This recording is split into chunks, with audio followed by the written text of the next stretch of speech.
मथुरा के गोवर्धन पर्वत की तलहटी में बसे डीग के गांव में भारतीय पुरातत्व सर्वेक्षण यानी आर्कियोलॉजिकल सर्वे ऑफ इंडिया की खुदाई में पता चला है कि इस क्षेत्र में आदि मानव घूमते रहे। यहां पत्थर से निकले फ्लैक्स यानी पपड़ियों से बनाए गए औजार मिले हैं, जिन्हें पाषाण काल का माना जा रहा है। इसके अलावा अन्य कई संस्कृतियों के प्रमाण मिले हैं।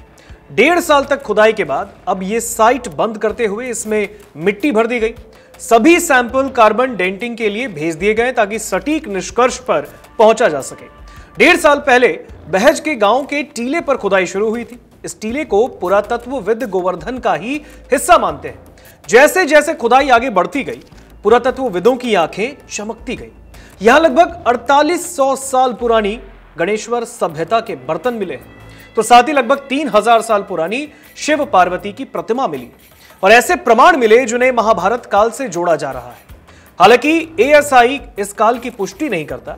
सबसे अहम है कि यहां आदि मानव के अस्तित्व के प्रमाण मिले हैं। इस खुदाई का नेतृत्व कर रहे अधीक्षण पुरातत्वविद विनय कुमार गुप्ता बताते हैं कि इन जमावों में प्रागैतिहासिक काल के मानव निर्मित औजार मिले हैं।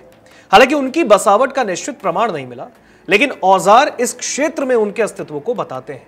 ऐसे माना जा सकता है कि आदि मानव गोवर्धन पर्वत या फिर इस इलाके के आसपास विचरण करते थे, मतलब यहां पर घूमते फिरते थे। ये औजार लगभग 1 लाख साल पुराने हो सकते हैं, लेकिन इनका सही पता कार्बन डेंटिंग होने के बाद पता चल सकेगा।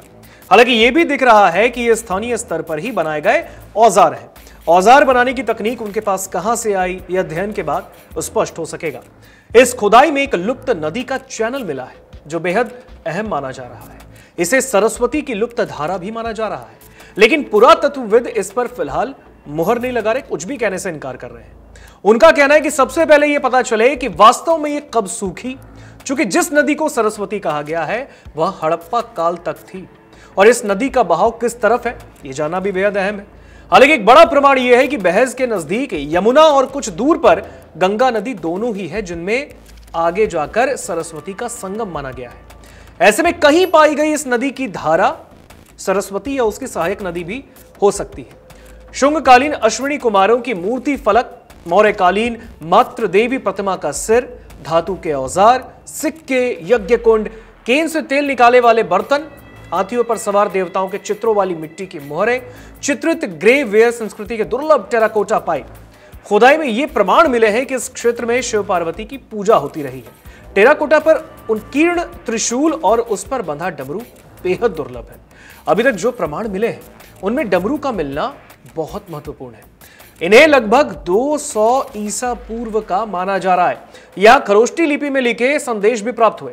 यह लिपि 3री शताब्दी ईसा पूर्व उत्तर पश्चिमी भारतीय उपमहाद्वीप के गांधार में विकसित हुई और इसलिए इसे गांधारी लिपि कहा जाता है। सम्राट अशोक ने कई अभिलेख इस लिपि में लिखवाए थे और इसे शाही लिपि कहा गया है। यह लिपि दाएं से बाएं लिखी जाती है। अगर आप ये वीडियो YouTube पर देख रहे हैं तो हमारे चैनल को सब्सक्राइब कर बेल आइकन दबाएं और Facebook पर देख रहे हैं तो हमारे पेज को लाइक करें।